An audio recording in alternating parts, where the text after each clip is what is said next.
भारत में पूंजी निर्माण कम क्यों है और इसके क्या कारण हैं, इन सभी के बारे में जानेंगे। तो पहला हो जाएगा कम प्रति व्यक्ति आय।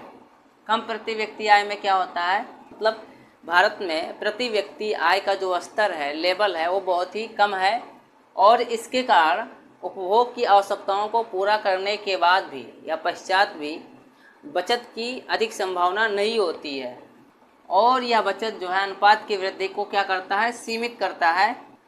क्योंकि भारतीय जनसंख्या का एक बहुत बड़ा भाग जो है देखो अपनी अल्प आय से आधारभूत जो भी उसकी आवश्यकताएं होती है उसको पूरा करने में वो असमर्थ रहता है, ठीक। और यह बचत क्या करता है, अनुपात को सीमित करता है और इसलिए ये पूंजी निर्माण पर प्रभाव डालता है, ठीक।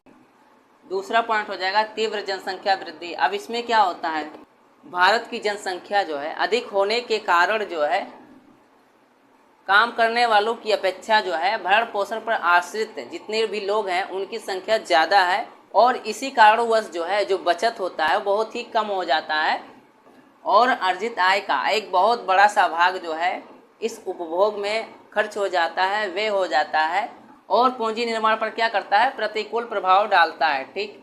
ये तीसरा पॉइंट हो जाएगा अनुमानित ग्रामीण बचत की समस्या। अब इसमें क्या होता है, भारत में कृषि क्षेत्र की अनुमानित जो भी बचत क्षमता है उसका सही रूप में आकलन न हो पाना एक बहुत बड़ी समस्या होती है।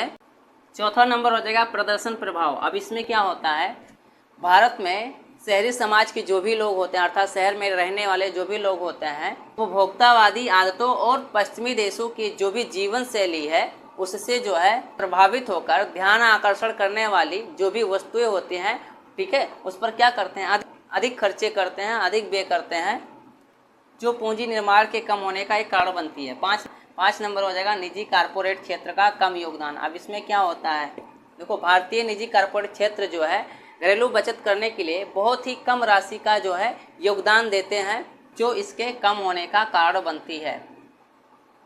6 नंबर हो जाएगा सार्वजनिक क्षेत्र का निम्न प्रतिफल। अब इसमें क्या होता है, देखो भारत का सार्वजनिक क्षेत्र जो है सकल घरेलू बचत की दिशा में बहुत ही कम राशि का जो है योगदान दे रहे हैं जो इसके कम होने का एक कारण बनती है।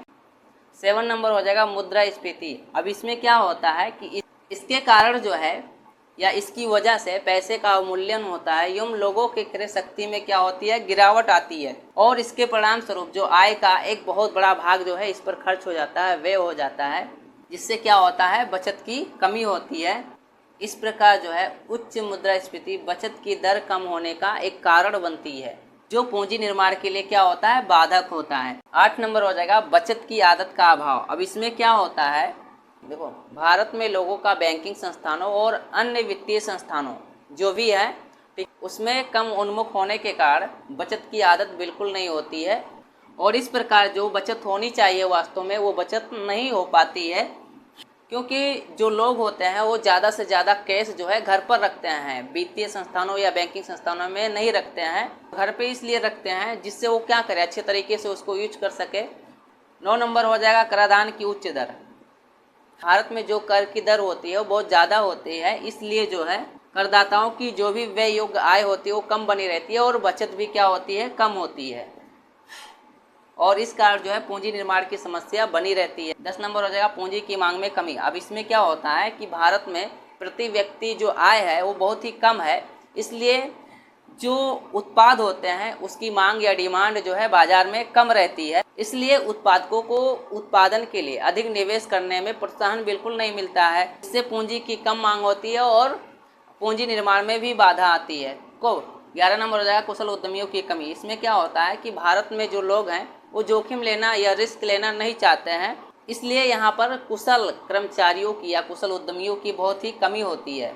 यह पूंजी निर्माण के कम दर के सबसे महत्वपूर्ण कारकों में से एक है क्योंकि उद्यमी ही क्या करता है, एक उद्योग की स्थापना करता है और उसकी विस्तार के लिए क्या करता है, पूंजी उसमें निवेश करता है, इन्वेस्ट करता है। 12 नंबर हो जाएगा प्रौद्योगिकी का पिछड़ापन। अब इसमें क्या होता है, देखो भारत में जो भी तकनीकी प्रगति है जैसा वास्तव में होना चाहिए उस प्रकार से वास्तव में उसका विकास नहीं हो पा रहा है।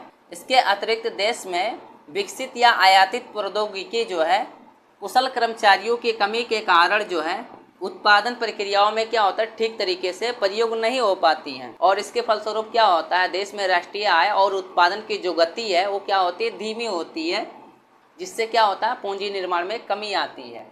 13 नंबर हो जाएगा आर्थिक और सामाजिक आधारभूत संरचना का अभाव। इसमें क्या होता है, देखो भारत में आधारभूत ढांचे जैसे सड़क हो गया, परिवहन हो गया, संचार हो गया, ठीक है, और सामाजिक ढांचे में क्या, शिक्षा हो गया, स्वास्थ्य हो गया, ये सब क्या है, ये सब अल्प विकसित है, जो कि पूंजी निर्माण के लिए एक नकारात्मक कार्य करता है, क्योंकि इसे जो है व्यापारिक वातावरण के संदर्भ में अनुकूल नहीं माना जाता। ये हो जाएगा भारत में पूंजी निर्माण कम होने के कारण।